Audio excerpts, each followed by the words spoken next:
ব্যবস্থাটা গ্রামে গ্রামে পৌঁছে যায়, তাহলে দেখো মোদি যে স্বপ্ন দেখছে ভারতবর্ষের সব জাতি, সব রাজ্য, সকলকে উন্নতি এবং শান্তি দেওয়ার জন্য প্রধানমন্ত্রী আবার চেষ্টা করছেন, লাখ লাখ কোটি কোটি টাকা পাঠিয়েছে। কিন্তু আপনারা যদি না জানেন তাহলে লাখ লাখ কোটি কোটি টাকা আবার ফিরে যাবে। সেজন্য আপনাদেরকে বলছেন আপনারা যা যা জরুরি প্রয়োজন বা অভাব তাকে আমাদের নেতৃত্বের কাছে তুলে ধরা হচ্ছে আপনাদের দায়িত্ব।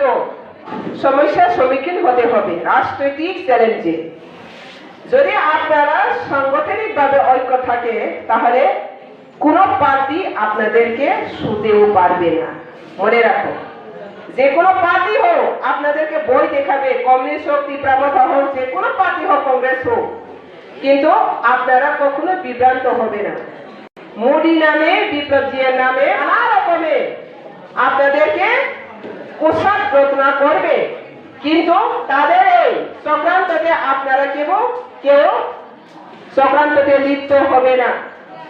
সেজন্য যে কোনো রাজনৈতিক পার্টি বিজেপিকে 2023-এ পরাস্ত করার জন্য বিভিন্ন চক্রান্ত চালাচ্ছে, সেই চক্রান্তকে আমরা পরাস্ত করতে হবে।